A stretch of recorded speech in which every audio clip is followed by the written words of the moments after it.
कपड़े धोने वाली बहू। शादी के पहले से ही विभा को कपड़े धोने का बड़ा शौक था।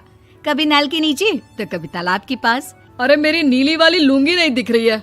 विभा की अम्मा, कहाँ रखी है लुंगी? अरे वो तो विभा ने परसों ही धोकर रखी थी आपकी अलमारी में, देखो वहीं होगी। वो ना मैंने आज धो दी, मुझे लगा कि गंदी हो गई होगी। अरे कैसे गंदी हो गई थी? उसे तो मैंने पहना भी नहीं। हे भगवान, इस लड़की के कपड़े धोने की आदत से परेशान हो गया हूँ मैं। जितना तो घर में राशन नहीं आता, उससे कहीं ज्यादा डिटर्जेंट पाउडर का खर्चा है। इसकी शादी करवा दो, शादी जाए अपने घर में ही करे काम, फिर चाहे घर के कपड़े धोने हो या पूरे गांव के। हाँ ठीक बोल रही हूँ, देखता हूँ मैं कोई लड़का। वो दिन भी आ जाता है जब विभा को देखने लड़के वाले आ जाते हैं। लड़की मुझे अच्छी लगी। होने वाली सास कहती है, बेटी अगर कुछ पूछना है तो पूछ लो। वैसे तो हमारी लड़की बहुत ही शर्मीली है, जो बोल दो वो मान लेती है, इसे क्या पूछना होगा।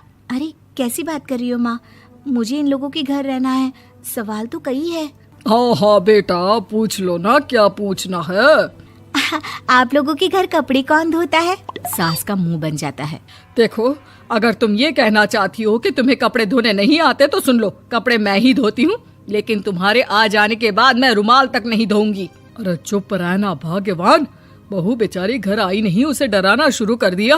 वो क्या है ना बिटिया, अभी तक तो ये कल्लू की माँ ही धोती थी, लेकिन अब तुम्हारे पापा तो दहेज में वॉशिंग मशीन देंगे ही। तभी विभा की माँ बोल पड़ती है, सवाल भी पूछा तो क्या। वैसे भाई साहब, मशीन की तो फिर भी कपड़े धोने की कैपेसिटी होती है। मतलब जो बिटिया दे रहे हैं ना विभा, इसे कपड़े धोने का बहुत शौक है। ये आप लोगों के क्या, आस पड़ोस गांव मोहल्ले सबके कपड़े धो दे और उफ तक ना करे। बाहर देखा नहीं आपने कितने कपड़े सूख रहे हैं? सब हमारी बिटिया ने ही तो धोए हैं। बस भी करो ना माँ, शर्म आ रही इतनी तारीफ सुनकर। और तो और एक दाग निकाल कर दिखाओ तो मान जाओ। हाँ अच्छा, माफ करना बेटा, मैंने गलत समझा।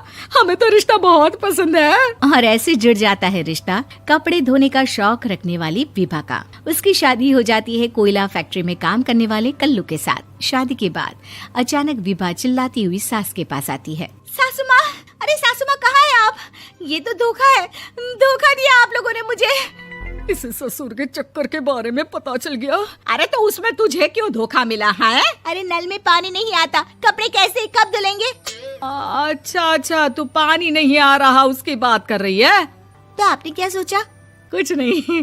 अच्छा, तेरी माँ ने कहा था कि कपड़े धोने का शौक है तुझे, याद आया मुझे।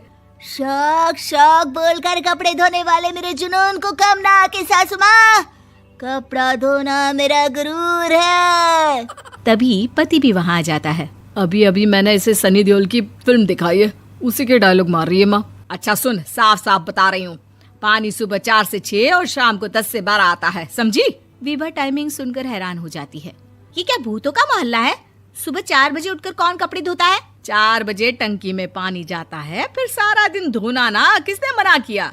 अरे कैसी बात कर रही हैं? 200 लीटर की टंकी में कितने कपड़े धो लूंगी मैं? सुबह ही उठ जाऊंगी मैं। अब क्या था, विभा सुबह 4 से लेकर रात के 12 बजे तक कपड़े ही धोती रहती। एक रोज सास पड़ोस से निकलकर कहीं जा रही होती है कि साथ वाली कहती है, हाँ कल्लू की माँ, जरा ये बताओ कि 2 साड़ी है, 2 ब्लाउज और एक पेटीकोट और एक नाड़े वाला लंबा कच्छा। हाँ तो? अरे तो क्या, कितना लोगी धुलाई ये बताओ। धोबन दिख रहे हैं हम क्या? हमारे पति सरकारी नौकरी से अभी रिटायर हुए हैं और बेटा सुपरवाइजर है कोयला फैक्ट्री में। धोबन समझ रखा है हमें? हाय रे कल्लू की अम्मा, माफ कर दो, वो तो मोहल्ले में यही सब बता रहे थे कि तुमने बहू को कपड़ा धुलवाने के काम में लगा दिया है। सास को पड़ोसन की बात सुनकर गुस्सा आ जाता है। वो घर पहुंचती है जहां घर के बाहर ही इतने सारे कपड़े सूख रहे होते हैं जितने कि किसी धोबन के घर पर। अरे ओ कल्लू की दुल्हन, बाहर निकल।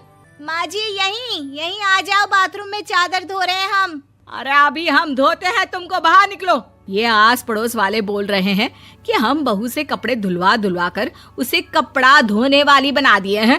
अरे छोड़ो ना माँ जी, किन लोगों की बातों में आती हो? आस पास के लोगों का तो काम ही होता है कि वो किसी तरह सास बहू को लड़ा दे। बहू सारे घर के कपड़े धोती है, ये क्या कम है? बोलिए। सास को भी लग जाता है कि वो बहू का ये सनकीपन नहीं छुड़वा सकती, इससे अच्छा है कि खुद ही चुप हो जाए। एक रोज सास और बहू मंदिर जाते हैं, जहाँ सास की साड़ी वहाँ खड़ी भीख मांगने वाली से मिलती है। माँ जी क्या बात है, आपकी साड़ी उस भिखारन से कितनी मिल रही है ना? हाँ हाँ, देखो तो दोनों की साड़ी मिल रही है। क्या बात है कल्लू की अम्मा, तुम खुद को तो अफसर की बीवी बताती हो और ऐसी सिंपल सी प्लेन साड़ी पहनकर घूमती हो। सिंपल और प्लेन नहीं है ये साड़ी। तो क्या सोने के धागे से फूल बने हैं? कुछ भी सासू माँ, कुछ भी। हाँ, बने थे इस साड़ी में सोने के धागे से फूल।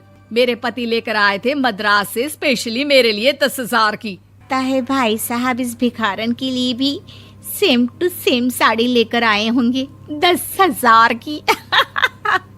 सास उस वक्त तो कुछ नहीं कहती, लेकिन बहू के साथ घर आती है और अलमारी से एल्बम निकाल कर लाती है। ये साड़ी देख रही है, ये वही साड़ी है जिसे मैंने अभी पहना था। इस साड़ी में ये जो चमकदार फूल दिख रहे हैं ना, ये सोने के धागों से काढ़े गए हैं।